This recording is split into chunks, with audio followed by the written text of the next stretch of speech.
radio sababu lamɛnbaaw aw ni ɲankuma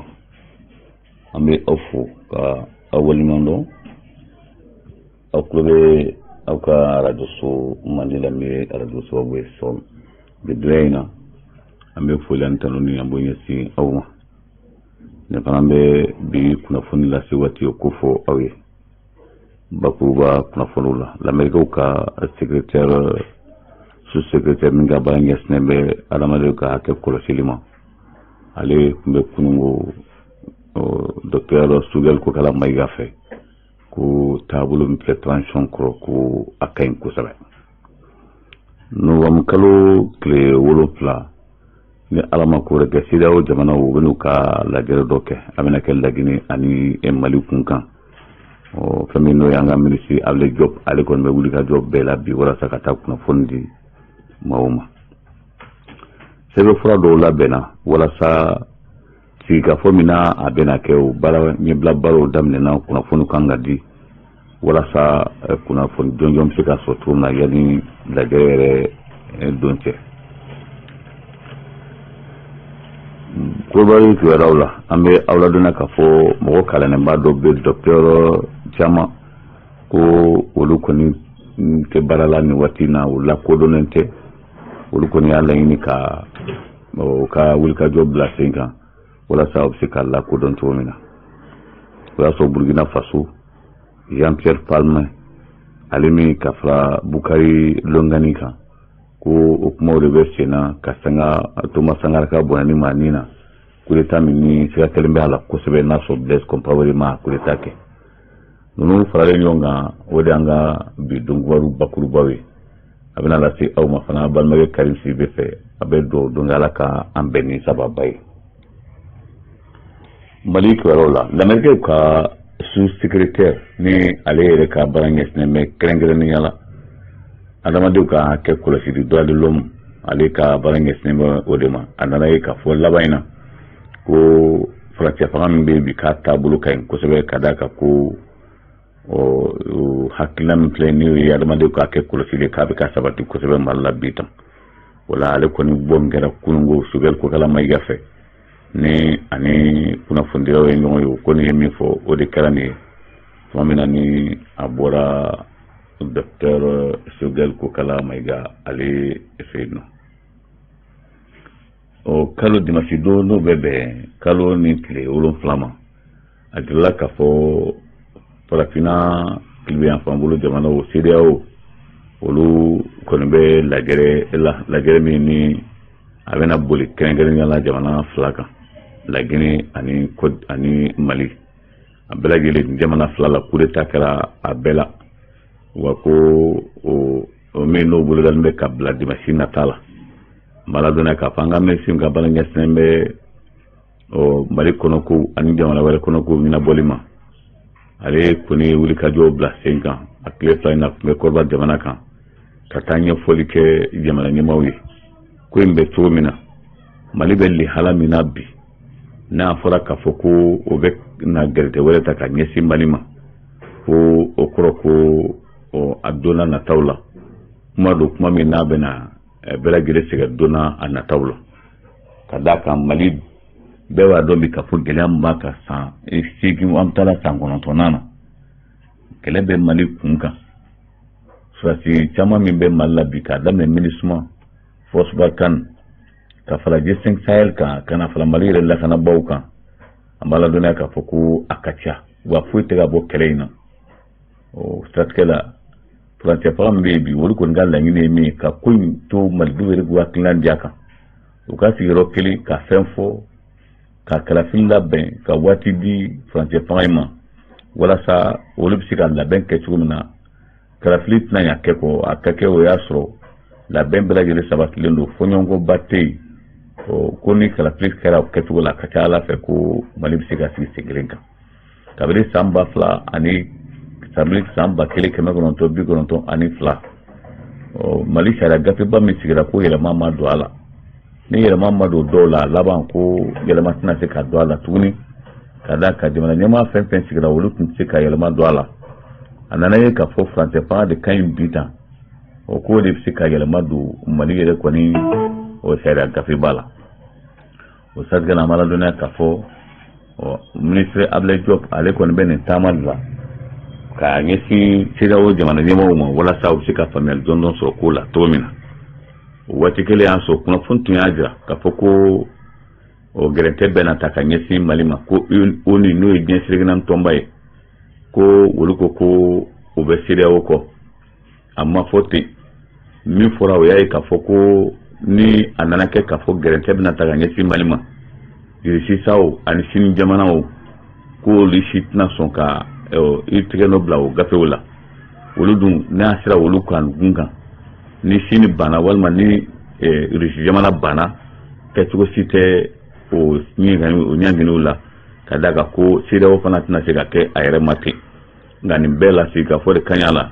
i n'a fɔ ministre Ablaye Diop ale y'a fɔ cogo min na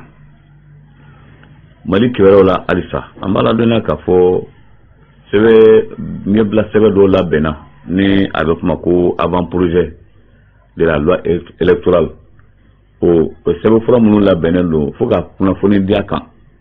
ka fara hali lajɛrɛba min bɛna kɛ n'an b'a f'o ma ko assise nationale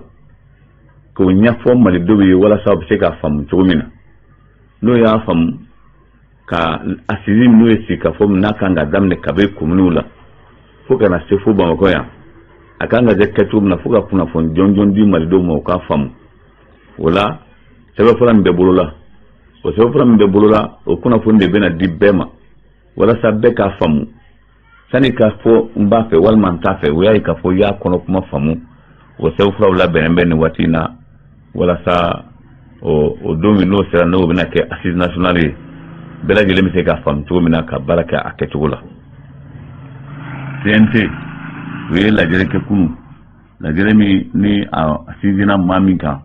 o ye Isa Kawujimi an b'a ladɔnniya k'a fɔ ko gɛrɛntɛ min y'a sɔrɔ CNT ye kunnafoni d'a kan kunu o ye bolokɔrɔta kɛ k'a jira k'a fɔ maa 100 ani maa 1 bɔɲɔngo olu ko k'a lajɛ ka yafa kɛ Isa Kawujimi ma nka ko maa 7 b'a la o dɔw ko olu kɔni tɛna bolokɔrɔta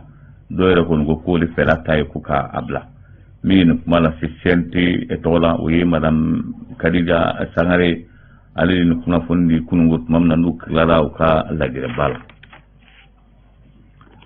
Mali kiribulon n'o ye sɔrɔsiw ka kiribulon ye an bɛ aladɔnniya k'a fɔ ko militaire 30 bɔɲɔngo jarakili b'olu nɔfɛ bi ko olu ye o ko dɔ kɛ waati tɛmɛnenw la o ko minnu n'u kan ka ɲangiya la kosɛbɛ ka da kan ko droit de l'homme maaw olu ka jarakili de bɛ Mali kan o san caman na o y'a sɔrɔ nin kiribulon sigira a bɛ san caman bɔ bi ko nka a ma deli ka baara kɛ fɔlɔ a ma ladɔnniya k'a fɔ baaraw de daminɛlen filɛ ko n'ala ma ko wɛrɛ kɛ tile 2 in na o kiribulon a bɛna dayɛlɛ o y'a sɔrɔ diɲɛ sirigɛnna tɔnba kɔni ye foliba lase Mali ma nin ko in na n'a sera ka kɛ o y'a fɔ cogo min na a ka ca Ala fɛ ko diɲɛ sirigɛnna tɔnba sigilen bɛ ka min kɔnɔ o ye o de ye Niger kaw fɛ yen a ma ladɔnniya k'a fɔ Niger fagalikɛla Niger taratadon a cayara kojugu a nana ye k'a fɔ dugu min commune dɔ bɛ yen n'a bɛ f'o ma ko Banibangu taratadon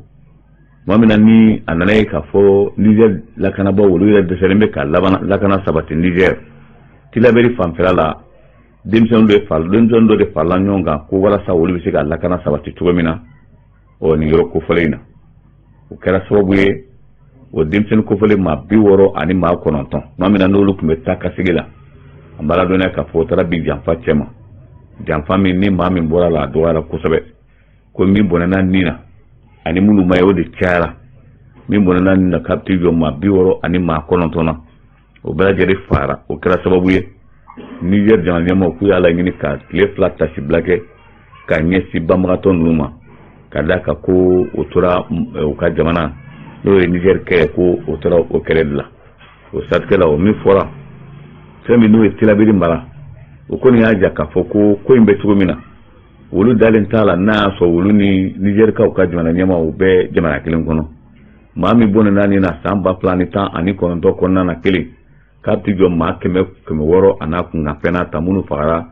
terrorisiw fɛ tuma o tuma ni fagaliba in kɛra ko jamana ɲɛmaaw bɛ bɔ ko ka tasibila kɛ ka tila ko u bɛ wele se sɔrɔsiw ma k'u k'u jija wa k'u yɛrɛ tɛgɛ mali ani kuma ninnu na wa beba donc a fo be ka kuma mi fo hali wele olu yele mi ke be ka fo ku baro ku o be ka kuma langolo ne fo na o be la gele na tawta o tu ne be franci walma de ma jeblu do côté ku be wolu no fe dira ke babe Mahamad Bazoum no fe bi ale mi na le Niger ka jamana nyamai ko bar ka fe amala dona ka fo ma kala le ma chama wolu be krefela la ko o la ko donete o kuma na kasege anana ka fo olu ka sigilin tan na nye o ya laje ka o yere bo dogola ka ira ka fo ko ka kuma ka wolu fete o ye lajere ka lajere kon fana bana nye ka da ka tora faranyonga nga pulsu tara ka tu gen ka bo o lajere sempe o koni aja ka fo ku ka laje wole ma kan la kala ne ba yo docteur do ko ka wala ko don ku ta ku bla barawla ko min kapsa o yo o de gambi kawfe ya jame ale min gena kala fili min kera ne adama baro kera jamana nyamaye amala dona ka fo kala fili were blalembe senga kunungo adama baro atraga candidat kala fili mbe sena gambi kan candidat mgulo keleme ki ibolo mana bo jamana nyamaya nofe artijo candidat mugambo nyongola wati temenola atungela ka fo adama baro ale ni ya jamika mo bena fola o ben kelema mi ko mana ketien ya jami to Guinée Equatorial ka welwele se adama baro mako ayemi fo saga bando ka fo ale adama baro ani ale ya jami kul be jige nyon tegela ako adama baro ko kuma da bla o politique ko ma hite dola ale na ma kuma ke ama ale wele ale re fana ma adama baro wele sukon dugje se na fara ka fale kam mawsona ko katani adama baro ko kalondo wala ko sebobe ya jami rebulu o sebo ko fo le to procureur ko ale candidat ale wele saka ma bela de lema ku ka wete o ma ko folo o fe kan mo amenyom bla ne be ofo ka wali ngono ka fayu ka afkambe